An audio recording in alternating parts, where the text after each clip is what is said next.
جولی کے دادی کے انتقال کے بعد میراث میں سے آبائی گھر ملا تھا۔ پرانی طرز تعمیر کا حامل وہ گھر خاصا مضبوط اور کشادہ تھا۔ جب اس ورثے کی منتقلی کے قانونی کاغذات تیار ہوئے اور مکان کی چابیاں مذکورہ دستاویزات کے ساتھ جولی کے حوالے کر دی گئی تو وہ گھر کا جائزہ لینے وہاں پہنچ گئی۔ بلی بھی اس کے ہمراہ تھا۔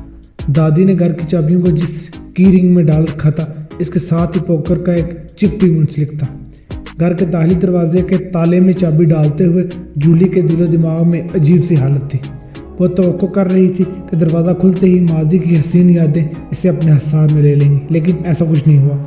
گھر میں قدم رکھتے ہی دادی کی لائبریری میں رکھی ہوئی پرانی کتابوں کی مخصوص بو اور سگریٹ کے دھوئیں کی مہک اس کے نتنوں تک پہنچی تھی۔ افو، بلی نے ناگواری سے کہا، لگتا ہے تمہاری مرحوم دادی ابھی تک گھر کے اندر موجود ہے۔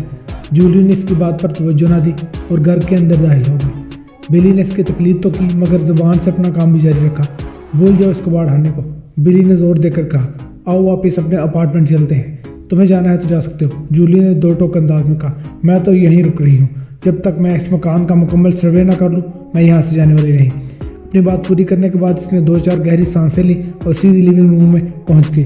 اپنے پرائمری اسکول کے زمانے میں جولی اس گھر میں شفٹ ہو گئی تھی۔ اس کے باپ کے انتقال کے بعد اس کی ماں نے دوسری شادی کر لی، لہٰذا عدالت نے جولی کو اس کی دادی کی تحویل میں دے دیا۔ جولی کو اس گھر سے بہت زیادہ انسیت اور محبت تھی۔ اس نے اپنی زندگی کے 10 بہترین سال یہاں گزارے تھے، پھر ایک غلط انتخاب کے بعد اسے یہاں سے جانا پڑا تھا۔ ہارلے ویسٹ باؤنڈ ایک برا انسان تھا۔ بہرحال جولی نے اس تجربے کے بعد بہت کچھ سیکھا تھا۔ اب وہ بہت زیادہ ہوشیار اور چالاک اور مکار ہو گئی تھی۔ اسے مردوں کی نفسیات سے کھیلنے کی مہارت حاصل ہو چکی تھی۔ بلی کو وہ اپنی انگلی پر نچانے کا فن جانتی تھی۔ بلی چاہے کتنا بھی سمارٹ تھی مگر جولی کے سامنے اس کی ایک نہیں چلتی تھی۔ جولی نے صرف 2 ماہ میں اس گھر کی شکل بدل کر رکھ دی تھی۔ مکان کا بنیادی ڈھانچہ مضبوط اور اپنی جگہ پر قائم و دائم تھا، بس مناسب دیکھ بھال نہ ہونے کے باعث مکان کی صورت خصوصاً اندرون بالکل بگڑ کر رہ گیا تھا۔ دیواروں کا رنگ، فرش کے قالین، لیونگ روم کا فرنیچر، کچن، لائبریری، الغرض ہر شے سے ویرانی اور خستہ حالی ٹپکتی تھی۔ جب جولی نے اس مکان کی حالت اور حالات بدلنے کا بیڑا اٹھایا تو بلی نے قدم اعتراض کیا۔ جولی، میں سمجھتا ہوں یہ تمہارا پاگل پن ہے، بلی نے کہا۔ ہم اچھے ہاتھ سے اپنے اپارٹمنٹ میں رہ رہے ہیں، پھر اس کھنڈر میں شفٹ ہونے کی کیا ضرورت ہے؟ یہ کھنڈر نہیں، میری یادوں کا خزانہ ہے بلی۔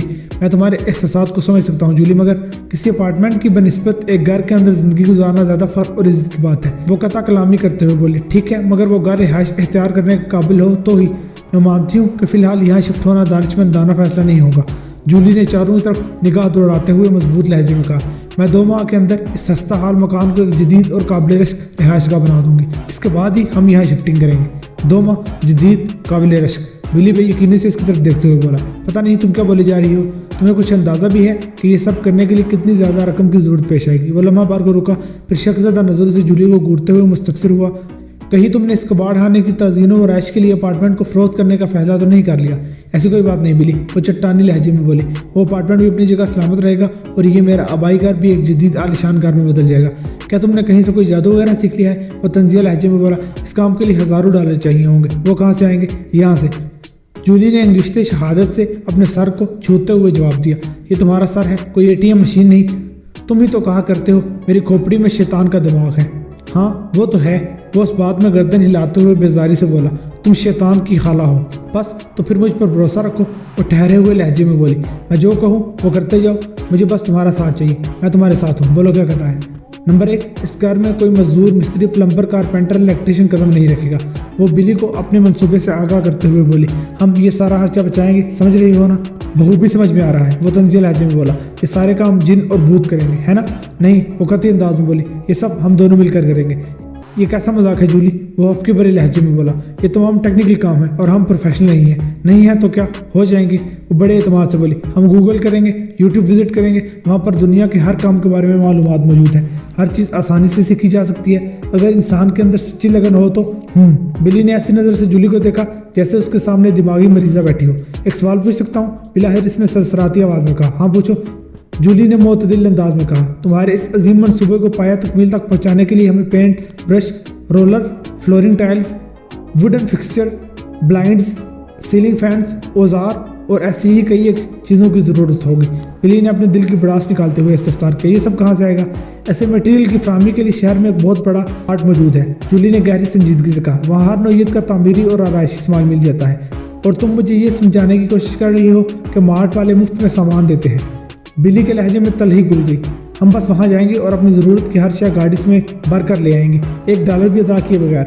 ہم نہیں، سامان لینے صرف میں جاؤں گی، جولی نے ٹھہرے ہوئے لہجے میں کہا۔ بس پہلی بار پیمنٹ کرنا ہوگی، اس کے بعد چل سو چل، بلی ایک ایک لفظ پر زور دیتے ہوئے بولا۔ اس سے تمہاری کیا مراد ہے؟ میں نے اپنی ضرورت کا سامان چرانے کا فیصلہ کر لیا ہے، وہ سنسناتے لہجے میں بولی، مگر عام چور چوکو کی طرح نہیں۔ میرے ذہن میں ایک مست آئیڈیا ہے، سنو گے تو پھڑک جاؤ گے۔ بلی چند لمحے تک متذبذب انداز میں جولی کو تکتا رہا، پھر دلچسپی کا اظہار کرتے ہوئے بولا، میں وہ مست آئیڈیا ضرور سننا چاہوں گا۔ آئندہ 15 سے 20 منٹ میں جولی نے بلی کو اپنے منصوبے سے آگاہ کر دیا۔ پوری بات سننے کے بعد اس نے کہا، اچھا ہے مگر رسکی ہے، پیسے بچانا ہو یا پیسے کمانا ہو، رسک تو بہرحال لینا ہی پڑتا ہے۔ بلی اور میں اپنے اس ہستہ حال آبائی گھر کو ایک قابل دید شاندار جدید طرز کے مکان میں بدلنے کے لیے ہر قسم کا رسک اٹھانے کے لیے تیار ہوں، وہ بھاپناک لہجے میں بولی۔ اس مکان کے ساتھ میری جذباتی بلکہ روحانی وابستگی ہے۔ میں اپنے احساسات کو الفاظ میں بیان نہیں کر سکتی، کیونکہ پیار، محبت، انسیت کے حوالے سے انسان کے دل و دماغ میں جو کچھ بھی چل رہا ہوتا ہے، اسے کوئی بھی زبان نہیں دی جا سکتی۔ میں تمہارے ساتھ ہوں جولی، وہ بڑے عزم کے ساتھ بولا۔ تمہارے اس خواب کو تعبیر دینے کے لیے مجھ سے جو بھی بن پڑا میں کروں گا۔ بس یہ ہوئی نا مردوں والی بات، وہ خوش ہوتے ہوئے بولی۔ بس تم اپنا لیپ ٹاپ سنبھال کر بیٹھ جاؤ اور انٹیریئر ڈیکوریٹر کی جتنی بھی ویب سائٹس ہیں انہیں کنگال ڈالو۔ تم ان کے آئیڈیاز کو چرا کر کاپی کرتے جاؤ، میں بلڈرز مارٹ میں تمام ضروری سامان چرا کر لاتی ہوں، اس کے بعد ہم کام پر لگ جائیں گے۔ بعد میں نہیں، کام پر تو ابھی لگنا ہوگا جولی، وہ مانی ہیز لہجے میں بولا۔ کیا مطلب ہے تمہارا؟ وہ اسے گور کر رہ گئی، اور وہ بھی لیپ ٹاپ کو سنبھال کر نہیں، وہ جولی کے سوال کے جواب دینے کے بجائے اپنے ہی دھن میں بولتا چلا گیا، بلکہ تمہیں سنبھال کر۔ اوہ تو یہ بات ہے، وہ شوخی سے بولی۔ بلی نے جواب دینے کی ضرورت محسوس نہیں کی اور تھیوری کو پریکٹیکل میں بدلنے کی کوشش میں مصروف ہو گیا۔ آئندہ روز جولی اپنی کار میں بیٹھ کر بلڈرز مارٹ کی جانب روانہ ہوگی۔ اس نے اپنے سائز سے کہیں زیادہ بڑی شرٹ پہن رکھی تھی، جس میں اس کی باڈی فگرز کا کوئی اندازہ نہیں ہو رہا تھا۔ سر پر بیس بال والی محسوس کیپ تھی۔ اس نے اپنے بالوں کو سلیقے سے سمیٹ کر بیس بال کیپ کے نیچے چھپا رکھا تھا اور اپنے مشن کے لیے ذہنی طور پر تیار تھی۔ بلڈرز مارٹ کے دراصل 2 حصے تھے، ایک حصے میں ہر نوعیت کا تعمیری اور آرائشی اور زیبائش کا سامان موجود تھا، جبکہ دوسرا حصہ ریپیئرنگ ایریا کہلاتا تھا۔ اس ایریا میں مختلف اوزار آلات کی ریپیئرنگ کا کام کیا جاتا تھا، جن میں ایسی تمام مشینیں شامل تھیں جو بلڈنگز کی کنسٹرکشن اور ڈیکوریشن میں استعمال ہوتی تھی۔ آپ نے شاپنگ مال میں اکثر سامان سے لدی پھدی ٹرالیز کو ایک کونے میں لاوارث کھڑے دیکھا ہوگا۔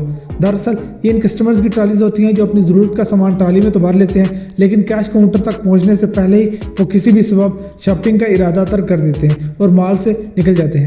مال کا سٹاف مذکورہ سامان سے بھری ہوئی ٹرالیز کو ایک کونے میں دھکیل دیتا ہے، اس خیال سے کہ اس ٹرالی کو بھرنے والا تھوڑی دیر میں کہیں سے لوٹ آئے شاید۔ بہرحال کلوزنگ سے پہلے ان تمام ٹرالیز کے سامان کو واپس متعلقہ ریکس میں سجا دیا جاتا ہے۔ بلڈرز مارٹ میں ایسی لاوارث ٹرالیز کو ریپیئرنگ ایریا کے نزدیک جمع کیا جاتا تھا، جن کے ساتھ مارٹ کی پارکنگ تھی۔ جولی نے اسی زاویے کو استعمال کرنے کا سوچ رکھا تھا۔ اس نے اپنی کار کو ریپیئرنگ ایریا کے نزدیک پارک کیا اور خود مارٹ کے اندر داخل ہوگی۔ اس نے خاص طور پر ایسے وقت کا انتخاب کیا جب مارٹ کے اندر خاصا رش تھا۔ اس نے نہایت مہارت کے ساتھ 2 ٹرالیز میں ایک جیسی ترتیب کے ساتھ اپنی ضرورت کا ایک جیسا سامان بھرا، جس میں پینٹ کے ڈبے، brush, rules, Scrubs, cotton oil وغیرہ شامل تھا۔ یہ سب کرنے کے دوران کسی بھی کسٹمر نے اس کی طرف دھیان نہیں دیا تھا، کیونکہ کوئی بھی یہ نہیں جانتا تھا کہ اس کے ذہن میں کون سا شیطانی منصوبہ پڑ رہا ہے۔ جولی نے ایک ٹرالی کو دھکیل کر اس ایریا میں پہنچا دیا جہاں درجن بھر لاوارث ٹرالیز اپنے مالکان کا انتظار کر رہی تھیں۔ اس کے بعد وہ اطمینان سے چلتے ہوئے بالکل ویسی ہی دوسری ٹرالی کے پاس آئی اور اسے دھکیلتے ہوئے کیش کاؤنٹر پر پہنچ گئی۔ اسٹاف کے ایک آدمی نے اس کے سامان کو نکال کر کاؤنٹر بیلٹ پر رکھا۔ کیش کاؤنٹر پر موجود شخص نے بل تیار کر کے جولی سے پیمنٹ وصول کی اور وہ ٹرالی کے ساتھ اپنے کار تک چلی گئی۔